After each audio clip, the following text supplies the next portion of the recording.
Bueno, primero agradecer al doctor Serratosa y UCB la invitación y que se siga haciendo esta reunión, que la verdad que es muy agradable. Cuando pensamos en la urgencia nos colapsamos un poco a veces, ¿no? Y ahí tenemos que saber elegir los pacientes que realmente son graves y requieren una atención sin ninguna demora. Las crisis es un motivo frecuente de consultar urgencias, en torno al 1%, un poquito más alto en niños. Y bueno, eso hay varios artículos que lo apoyan. A mí me gusta este artículo de los compañeros del Vall d'Hebron, que hacen un análisis de casi 300 pacientes adultos, en los que nos indican que casi un 40% son pacientes con epilepsia conocida y que la etiología principal es una causa estructural, principalmente vascular o tumoral o neurodegenerativa. Las crisis sintomáticas agudas son como un 7% aproximadamente y la etiología, como veis en la imagen de la izquierda, pues depende un poquito de la edad, como ya sabemos. La etiología y la edad son lo que nos van a marcar el pronóstico y estos compañeros inciden en la importancia y la dificultad del diagnóstico de las crisis con alteración del nivel de conciencia sin fenómenos motores, que es un caballo de batalla siempre en la urgencia. Y bueno, las crisis en la urgencia, lo importante es detectar la urgencia de la crisis y saber cuándo hay que atenderla. En este sentido, pues todos tenemos en mente el estatus epiléptico, que es una crisis epiléptica muy urgente, no urgente. Los acúmulos de crisis también son crisis urgentes y las crisis sin recuperación, en las que nos planteamos que sea un estatus sutil, bueno, pues también son crisis urgentes. Pero no solo estas son, desde el documento de consenso del código crisis que tenéis disponible en la página de la SEP, pues también se incide en otro tipo de crisis, otras que ya conocemos más, como la primera crisis, mujeres embarazadas, complicaciones de crisis como un traumatismo craneoencefálico, la fiebre o la mala adherencia al tratamiento son factores de alto riesgo para crisis graves o que pueden evolucionar a un estatus epiléptico. Pero también se llama la atención en otra cosa que quizás sea menos conocida, como la comorbilidad psiquiátrica grave, que tenemos que tener en cuenta, y puntuaciones elevadas en escalas de riesgo, que hablaremos un poquito más adelante. Respecto a los acúmulos de crisis, la definición no está clara, a veces nos puede hacer dudar, pero este artículo sí que lo revisa muy bien. Más de 2-3 crisis en 24 horas o más de 2 crisis en 6 horas, esto ya se considera un acúmulo de crisis. Su prevalencia pues, es variable. Fuera del hospital entre el 13 y 76%, y los que hacemos guardias de neurología en hospitales con unidades de monitorización, tenemos que tener en mente que estos pacientes también pueden hacer acúmulo de crisis y esto es grave. Es más frecuente en pacientes con epilepsia refractaria, como sabemos, que pueden acudir a urgencias y consumen recursos, y es muy importante y es nuestra responsabilidad que estos pacientes sepan cómo manejar las medicaciones de rescate. Respecto al estatus, todos sabemos la nueva definición, los tiempos nos comen, tenemos que estar muy atentos y empezar a tratar las crisis en los primeros minutos, dependiendo del tipo de crisis que sea, y no llegar a estos tiempos en los que van a empezar a aparecer consecuencias y ya secuelas en las que, como sabemos, pues ya hay cambio en receptores. Y eso es lo que tenemos que hacer, no llegar a eso, no llegar a esta situación, sino que poder atajarlo antes. Para esto, el manejo de la crisis en la urgencia no es solo en la urgencia, ya ha empezado en el domicilio, ha empezado en la medicina extrahospitalaria, y esto es un continuum que tenemos que tener en mente, porque el paciente que llega a la urgencia o ha recibido fármacos antes o no se ha podido diagnosticar o llega más tarde. En el domicilio, las medicaciones de rescate es responsabilidad nuestra que los pacientes lo conozcan, pero ¿realmente los pacientes lo conocen? Pues hay 2 encuestas, esta que os quería comentar, está realizada en Estados Unidos en niños, en las que se pregunta a 114 familias y un 87% tienen medicación de rescate, pero no solo eso, el 45% tienen un plan, saben qué hacer ante una crisis, y un 42% la han empleado ya. Y un 60% ha recibido información. ¿Y qué pasa en los adultos? Pues la verdad que lo estamos haciendo mal. Esto es una encuesta de Alemania de casi 500 pacientes en los que solo un 30% tienen medicación de rescate. ¿Qué factores se relacionan con esta prescripción? Pues presentar crisis tónico-clónicas generalizadas, una edad de debut menor, que haya habido un estatus previo, que los pacientes vivan acompañados. Y una cosa interesante es que no hay clara indicación de uso. Hay pacientes que lo usaban en todas las crisis y otros solo en tónico-clónicas generalizadas. Y lo que más usaban pues, era el lorazepam oral, y decían que a veces es difícil de administrar. Y respecto a la fase prehospitalaria, cosas que tenemos que tener en cuenta de los pacientes que nos llegan cuando estamos en la urgencia, bueno, lo primero y más importante, y que hay hay varios artículos que se está haciendo mucha importancia en esto, es el retraso del tiempo. El retraso del tiempo al diagnóstico está por encima de los tiempos que hablamos de estatus, y eso, claro, nos va a retrasar el inicio al tratamiento, la derivación al hospital, y bueno, pues los artículos nos hablan que en la ambulancia solo se trata un 50% de los casos y en domicilio pues casi un 13%. Y una cosa muy importante, y es que el paciente no nos va a llegar diagnosticado un estatus no convulsivo porque es difícil y el porcentaje que no se diagnostica en extrahospitalaria es muy alto. Y bueno, esto es que es muy difícil el diagnóstico precoz en la extrahospitalaria, no es tan fácil. Primero hay que saber que es una crisis, y crisis sin fenómenos motores todos sabemos que es dificilísimo. Desconocimiento, no tienen conocimiento de historia previa de epilepsia ni los datos que podemos tener nosotros. Hay que saber reconocer la urgencia, esto que hablábamos de lo que son crisis urgentes, y luego además hay que decidir un traslado, y todo sabiendo que tenemos detrás un reloj que nos va descontando el tiempo. Bueno, quizás para lo que tenemos que hacer esto es mejorar el diagnóstico y bueno, ayudar en esto. Para eso, bueno, pues escalas como la que ha desarrollado el Valdebrón, la escala ADAN de prehospitalaria, que se está valorando también en hospitalaria, que es una escala en la que ellos han visto que estos ítems, la alteración del lenguaje, desviación ocular, automatismos y el número de crisis, puntuado según veis en la tabla, pues que una puntuación de 3 o más indica un alto riesgo de evolución a estatus epiléptico por encima del 94%. O sea que parece una escala interesante, sencilla, y que bueno, puede tener buena aplicabilidad, un poco ligada también a las del ictus, ¿no? Que muchas veces vamos parecido. ¿Y por qué no soñar con un electroencefalograma en la ambulancia? Bueno, este artículo propone este sistema, no es lo que tenemos ahora, pero bueno, es a lo que podemos aspirar si un poco luchamos y conseguimos buenos registros. Claro, no se puede hacer cualquier cosa y tener cuidado con la interpretación de los artefactos. Y bueno, ya tenemos al paciente en el hospital. Nos avisan para valorarlo. Bueno, un poco el esquema mental que siempre tenemos ante estos pacientes. Primero, ¿el paciente tiene epilepsia o es la primera crisis que ha tenido? Ya nos han hablado de la importancia de la anamnesis y ver si realmente es la primera. Hay que descartar causas tratables, cosas que tengamos que hacer urgentes, que aunque nos empeñemos en poner tratamiento, si no corregimos esto, las crisis se van a perpetuar y esto es muy importante. Buscar desencadenantes, hacer un estudio etiológico, plantear la necesidad, o sea, el inicio de tratamiento en función del tipo de crisis, comorbilidad, bueno, todas estas cosas que tenemos todos en mente, y plantear si el paciente realmente se ha recuperado o no y la necesidad de un electroencefalograma urgente.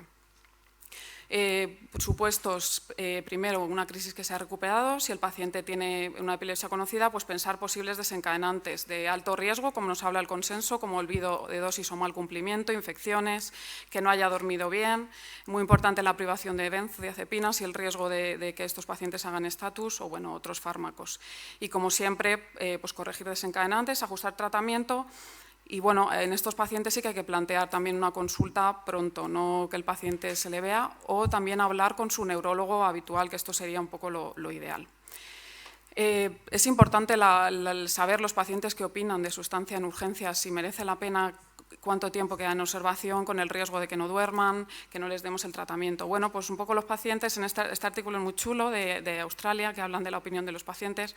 Bueno, pacientes que dicen que tienen la medicación ellos y que no se les ha dado y ha hecho un estatus, que, bueno, que se va demasiado, que él sabe cuándo ir, pero otros pacientes no, y que esto está saturado, que él le dice a su familia que no avisen absolutamente a ninguna ambulancia ni a nadie, salvo que no se recupere, y que le gustaría que avisaran a su neurólogo cuando está en la urgencia. Y una cosa fundamental, y esto es responsabilidad nuestra, es que nos aseguremos de la toma de medicación, que no se quede el paciente sin recibir su medicación. Bueno, si la crisis se ha recuperado y es una primera crisis, aquí no voy a entrar porque ya hemos hablado antes, la polémica también que quería un poco plantear del ingreso ya la hemos hablado, sí un poco tener en mente siempre los factores de recurrencia de crisis como nos hablan en esta revisión que también se ha hablado antes, pero que es muy importante tenerlo en mente de cara a las decisiones que vamos a tomar. Cuando la crisis creemos que no se ha recuperado, bueno, el circuito es el mismo, corregir desencadenantes, ver la causa del porqué, el tratamiento, pero es muy importante una monitorización con vídeo EG, saber por qué no se ha recuperado el paciente. Por ejemplo, un caso clínico que os quería contar es un varón de 58 años con factores de riesgo vascular. Tiene una epilepsia generalizada idiopática con los 3 tipos de crisis característicos, bueno, con un control parcial en biterapia, con levetiracetam y valproico y una adherencia regular. Que su familia pues, le encuentra en su casa, en el domicilio, no saben cuánto tiempo lleva, con convulsiones y alteración del nivel de conciencia.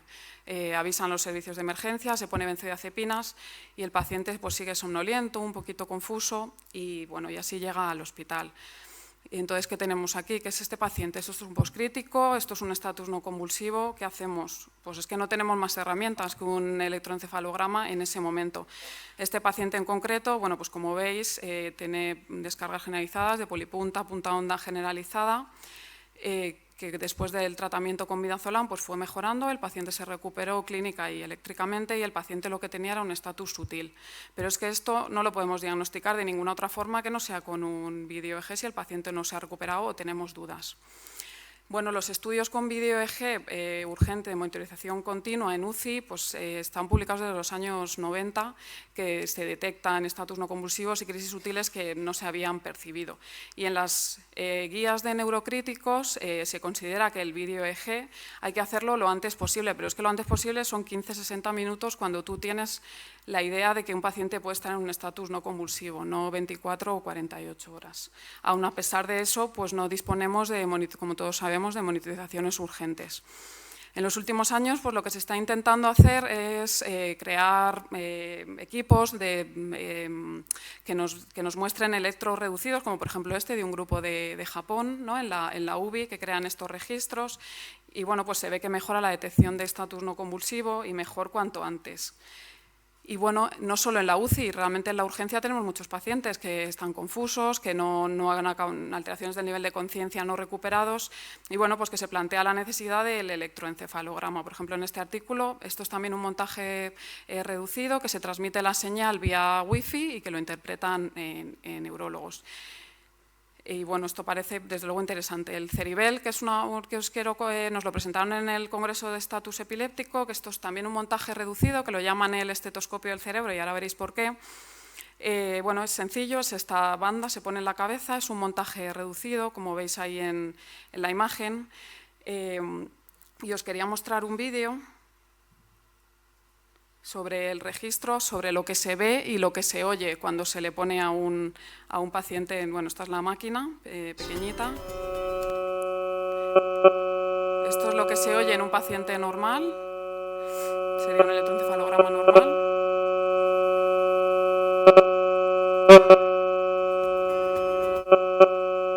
Bueno, otra vez, para que hagáis el oído. Y esto es un paciente con un estatus no convulsivo.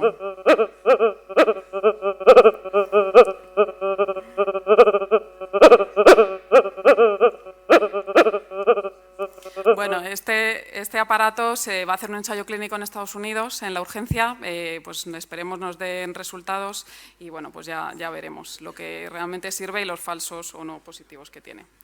Pero bueno, yo creo, la verdad, que el futuro de esto realmente es un poco la telemedicina, que realmente expertos en epilepsia pues, puedan ver en el momento qué es lo que está pasando, ¿no? Traducir un electroencefalograma y que podamos recibir apoyo en las guardias y saber un poco lo que realmente está pasando. Bueno, no tenemos el electroencefalograma, pero se pueden plantear, bueno, no tenemos el electroencefalograma, lo tenemos que tener, tenemos que luchar por ello, hay en hospitales que lo hay, pero otras pruebas en las que nos podemos apoyar pues son las pruebas de neuroimagen. PET y SPECT sabemos que son útiles, pero no en la urgencia, pero bueno, sí se pueden plantear el uso del TAC y la resonancia a sus secuencias de perfusión, que sí que nos van a poder ayudar a un diagnóstico diferencial, sobre todo en el aspecto de todo el stroke mimic y pues, estatus no convulsivos que son difíciles solo semiológicamente.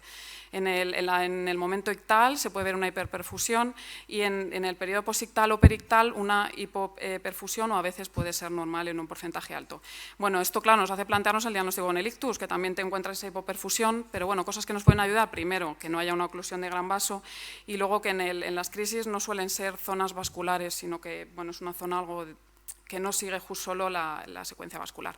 Esto simplemente os lo quiero mostrar, la resonancia muchas veces no está disponible y eso lo sabemos, pero en caso de poder contar con ella, en el primer día o primera hora lo que podemos ver es un aumento de la hiperperfusión en la arteria de Speed-Labelling y alteraciones de la difusión, y ya más tardíamente en FLAIR o T2.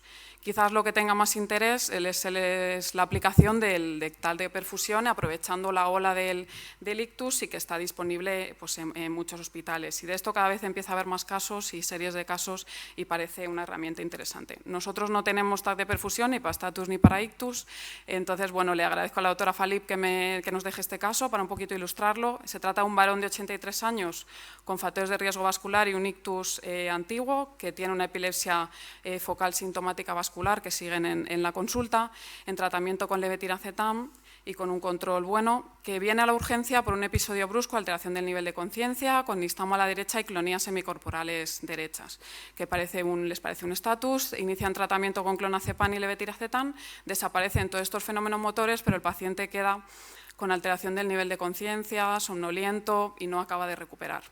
En ese día no tenían disponible un electroencefalograma.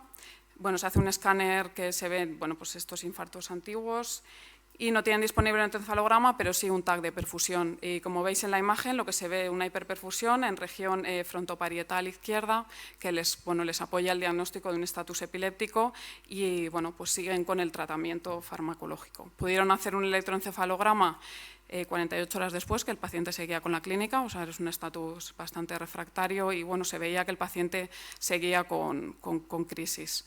Lo importante muchas veces de correlacionar electro y TAC es poder hacerlo simultáneamente, pero esto muchas veces es difícil. Pero bueno, desde luego útiles. Y bueno, respecto al tratamiento, ¿qué cosas tenemos que tener en mente? Primero, el tiempo, que ya lo hemos hablado. Los primeros minutos ya hay cambios en receptores y en modelos animales sabemos que las benzodiazepinas mayor efecto es por debajo de 5 minutos, pero no solo eso. Esto es un estudio de estatus no convulsivo en niños en el que se ha visto que si las benzodiazepinas se dan más allá de 10 minutos, la mortalidad y el ingreso en UCI es más alto.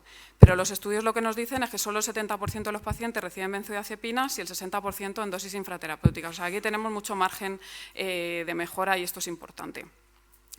Bueno, respecto a los protocolos y el tiempo en el que empezar las benzodiazepinas, en el medio veis un protocolo pediátrico que me gusta mucho, que ya dicen que hay que dar las benzodiazepinas antes de 5 minutos, que no hay que esperar a lo que nos sugieren clásicamente de los 5-10 minutos, y esto pues tenemos que tenerlo en mente. Un dilema que tenemos siempre es que no hay otro fármaco que haya demostrado mayor eficacia como primera línea después de las benzodiazepinas. ¿Cuál de los 4 elegimos? Fenitoína, valproico, levetiracetam o lacosamida. Pues teníamos muchas esperanzas en el estudio ESET, que estudiaba fosfofenitoína, levetiracetam y valproico, pero no se han visto diferencias ni en incidencias ni en efectos adversos. Pero este estudio sí que ha traído una cosa muy importante y es llamar la atención sobre las dosis, que estábamos infradosificando, así que bueno, algo interesante sí que nos ha podido aportar. Quería hablar un poquito de la ketamina, que es un fármaco que está cogiendo está de moda y es un fármaco muy interesante, no solo por eso. Tiene mucho sentido el utilizarlo porque es un fármaco que es un antagonista del NMDA, que disminuye la excitabilidad del glutamato, lo que tiene mucho interés en estos primeros minutos en el estatus epiléptico, que sabemos de su uso en el estatus superrefractario, que es lo más conocido, pero ya recientemente hay casos publicados y series de casos y 2 ensayos clínicos en marcha en el estatus refractario para ver si administrado de forma más precoz es eficaz. Hay ya series que sí que lo muestran, que entre un 50-70% es eficaz y es más eficaz cuanto antes se da, como comentaba una revisión de Rosati. Las dosis no han mostrado que sean una mayor que otra, entonces bueno, ahí eso no está claro y parece que tiene un buen perfil de seguridad. Un tema también debatido es si la politerapia en el estatus refractario a benzodiazepinas se debe o no dar, y esto no está contestado. Este artículo del grupo de Westerlein es interesante, esto es un modelo animal, o sea, esto es un poco, todavía no está nada resuelto, pero bueno, sí que vieron que en pacientes que les daban ketamina o ketamina con midazolam o ketamina con valproico y midazolam, sí que el daño neuronal estudiado en neuronas del hipocampo era menor que los pacientes que solo seguían con midazolam o solo con valproico, y esto viene a apoyar o recuerda la posibilidad de la neuroprotección en ketamina. Pero bueno, otra cosa que vieron también en este artículo es que el midazolam con valproico y ketamina era mejor que midazolam con valproico y fosfofenitoína, que es un modelo que a lo mejor se parece un poquito más a lo que usamos en las guías que nos dicen. Bueno, esto es algo simplemente a pensar. Y bueno, ¿cómo mejorar esto? Primero, bueno, esto es un artículo recientemente publicado que lo que nos dice es qué hacer para que no lleguen a urgencias, que esto sería la mejora ideal, ¿no? Entonces, bueno, primero, la educación es fundamental, revisar nuestras guías de tratamiento, el uso de las benzodiazepinas, mejorar la atención en las ambulancias. Y bueno, pues para esto, como bueno, supongo habréis oído hablar, se ha hecho y está en la página de la SEP el documento de consenso para el tratamiento de las crisis urgentes, liderado por Irene García Morales y Esteban Santamarina, y que está avalado por la Sociedad Española de Epilepsia, de Medicina de Urgencias y la de Neurología, que es bueno, pues un documento de consenso que viene a unir estas tres partes que hemos dicho que son fundamentales de la atención urgente de las crisis. Es interesante que lo conozcáis, que lo hagáis llegar también a vuestros compañeros y bueno, creo, y por destacar simplemente lo que veo un poco más interesante es en el domicilio, la responsabilidad que tenemos de que los pacientes conozcan, sepan y la tengan con ellos, la medicación de rescate. En la fase prehospitalaria, mejorar el diagnóstico usando herramientas que puedan ayudar, como por ejemplo la escala DAN, el preaviso a un neurólogo, a un neuropediatra que esté de guardia y que ya estés precavido de lo que te viene encima. Y bueno, en el hospital, pues la importancia de que sea evaluado precozmente por neurólogo o neuropediatra, el electroencefalograma urgente, no 24 ni 12 horas después. Y bueno, se dan también nociones del tratamiento que son interesantes y útiles para todos. Ya para concluir, pues recordar que el tiempo es un factor pronóstico modificable y que tenemos que modificar, que es muy importante optimizar todas las fases de atención de las crisis urgentes, la colaboración entre todos, esto no es una responsabilidad única, que es muy importante la valoración precoz por un neurólogo o neuropediatra, la monitorización con video-G es fundamental, es algo que no nos puede faltar y que tenemos que luchar por ella y que, bueno, que hay otras técnicas en las que nos podemos apoyar para conseguir bueno, pues un poco cerrar el puzzle y manejar esto lo mejor posible. Muchas gracias.